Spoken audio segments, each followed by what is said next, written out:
Beleza, galera da Uninasal, saudações biomédicas. Hoje é o nosso dia 20 de novembro.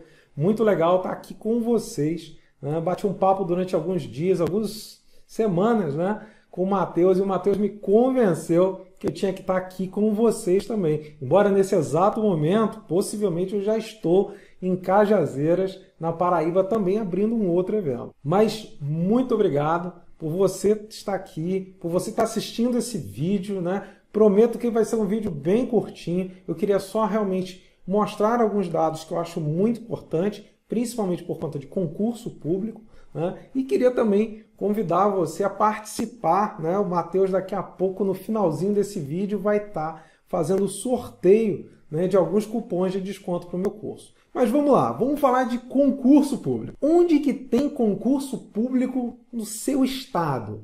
No Brasil? Da onde vem esses concursos públicos? Como é que aparece, né, de uma hora para outra? Eu queria falar com você exatamente disso. Aonde estão os concursos públicos? Você já percebeu que de uma hora para outra pinta um concurso e algumas vezes pode ser uma grande oportunidade para a sua vida, né, para que você consiga passar, para que você consiga ter estabilidade profissional, que é muito interessante, né? Muita gente aí se forma, vai para o mercado de trabalho, vai para a iniciativa privada, ganha pouco, né? Fica algumas vezes insatisfeita, tem a estabilidade, uma hora ou outra pode ficar desempregado, né? Nada melhor do que passar num concurso público. E hoje eu vou trazer para vocês alguns dados importantíssimos que você tem que saber, não só sobre o meu curso, mas também sobre concursos públicos por todo o Brasil. Eu queria destacar primeiro com relação ao processo de metodologia. Como é que a gente estuda? Será que a gente estuda o certo quando abre um concurso público? Será que a gente faz da melhor forma possível? Será que vale a pena algumas vezes a gente estudar sozinho? Tem muita coisa aí que acontece e a gente fica na dúvida aí, né? Mas olha só, preste atenção nesse slide que eu vou mostrar para você. Essa é uma pirâmide de aprendizado do William Glass, que fala lá como que a gente aprende. Basicamente, lá no topo da pirâmide lá, você vai ver que se você pegar uma apostila para ler, um artigo, algum material escrito, você só consegue aprender 10% dele, ou consegue absorver de conhecimento dele, após 2 semanas, você só reteve 10% de conhecimento, 10% daquilo ali que você acabou de ler. A mesma coisa acontece quando você somente escuta, por exemplo, um áudio. Algumas vezes a gente grava a aula, né, dos nossos professores, né, e vai para casa, vai escutar aquele áudio, mas aí você também tem um baixo índice de aprendizado. Quando você só vê também alguma coisa, né, vai ver slide, vai ver algumas imagens, né, a gente também não aprende tanto assim. E ver e ouvir é a novidade do momento, é quando você consegue ver, principalmente, você já viu, já passou por aquele momento, né? Nossa, eu tô com uma dificuldade na faculdade, fui lá no YouTube, vi o vídeo e aí consegui aprender.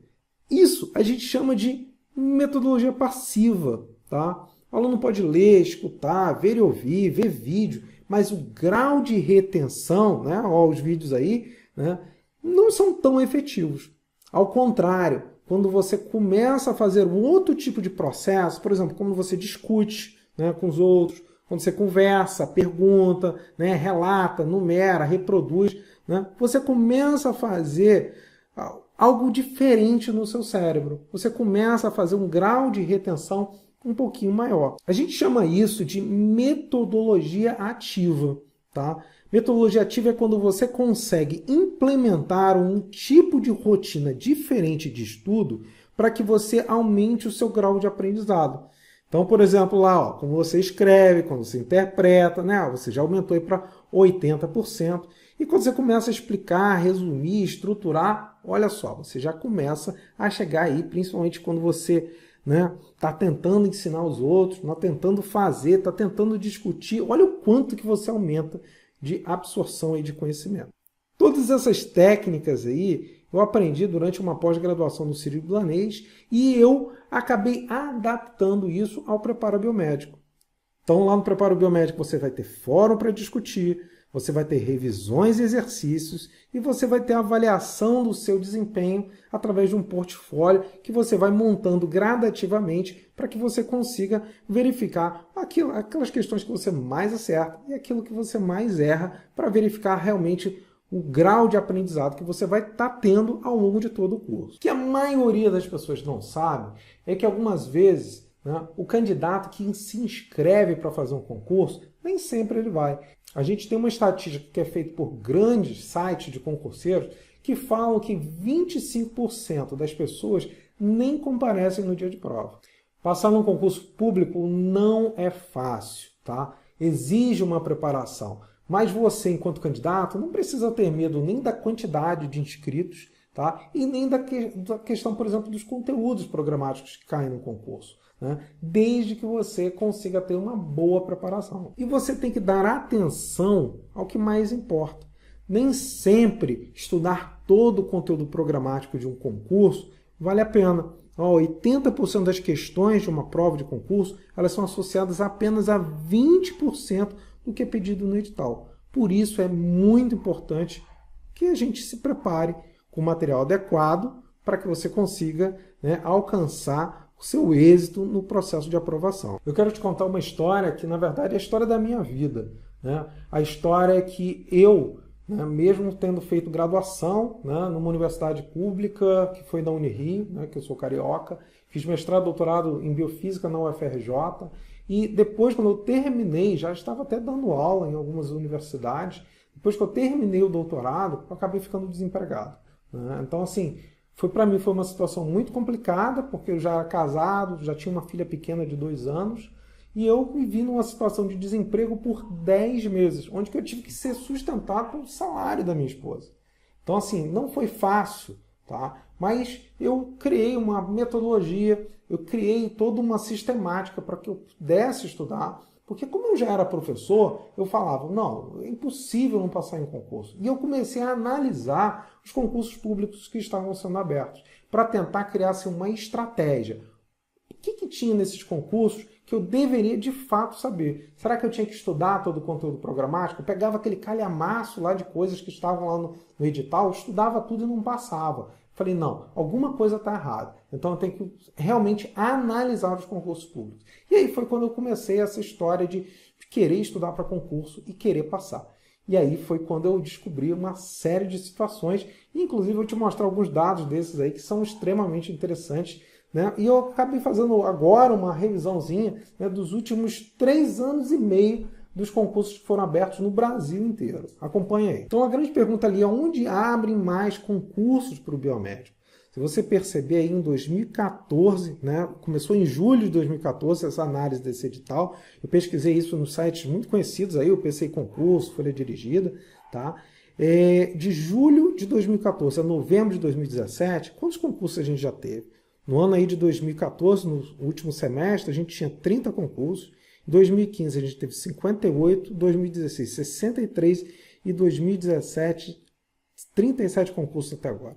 Gente, de 2016 para 2017 a gente teve uma queda, de fato, né? A gente está aí numa crise política, né? E isso implica toda a conjuntura de concurso público em todos os níveis. Mas se você perceber, a maior parte dos concursos ocorreu aí a nível municipal, seguido do nível federal e estadual. A gente teve aí 188 concursos nos últimos 3 anos e meio. E aí, resumindo o gráfico ali, a gente tem muito concurso público a nível municipal.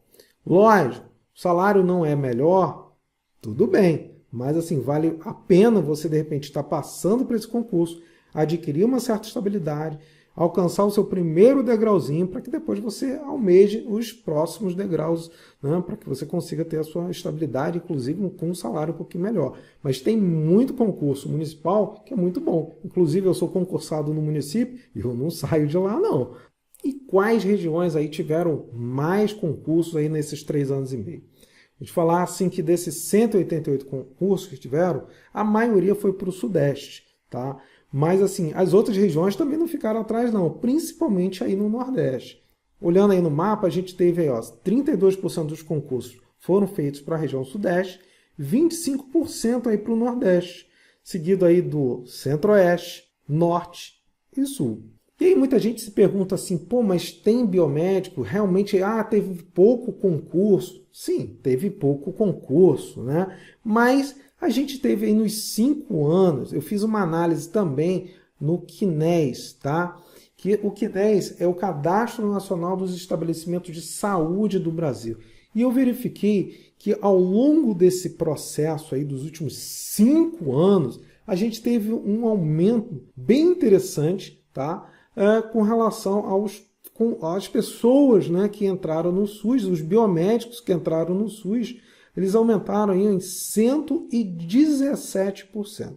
O que não foi diferente também da região Nordeste, tá? Que teve também um bom crescimento. Lógico, ainda o maior número de biomédicos ainda se concentra na região Sudeste. Mas, gente, olha que esse gráfico aqui são biomédicos que estão no SUS. Então, a sua grande maioria são concursados. Lógico, a gente tem alguns contratados, alguns terceirizados, mas a grande maioria é concursado.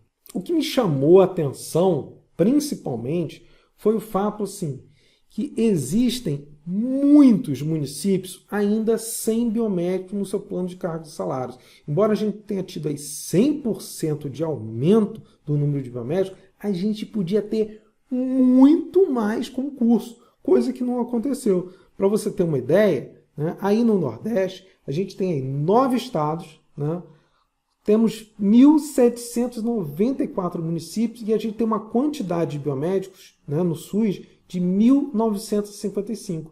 Só que eles só estão cadastrados pelo CNES apenas em 522 municípios. Significa que a gente tem 1.272 municípios no Nordeste que não tem biomédico. Isso representa aí 71%.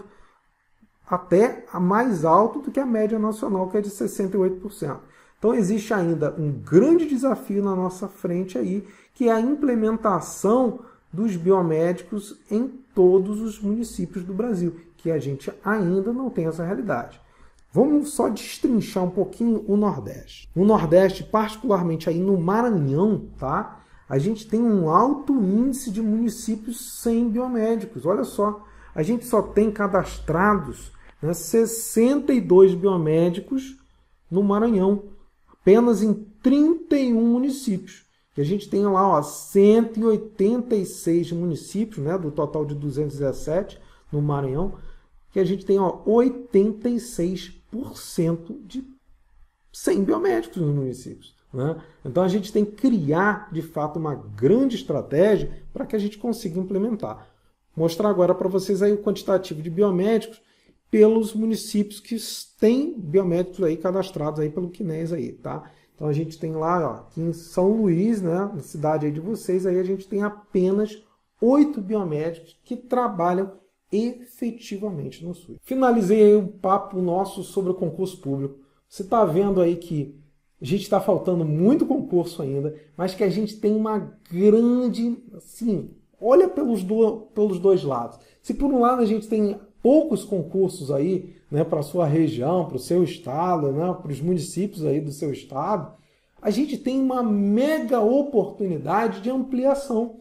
Basta apenas a gente se unir. Essa é a grande verdade. Porque se a gente consegue fazer, né, um processo de união, a gente consegue implementar, né, audiências públicas em todos esses municípios aí, a gente pode apresentar a biomedicina para os diversos prefeitos, a gente pode fundar associações, sindicatos, ter o apoio do Conselho Regional de vocês e começar a fazer essas audiências públicas, mostrar para a biomedicina, mostrar para a população o que a biomedicina é, o que a biomedicina está fazendo, e isso compete a você.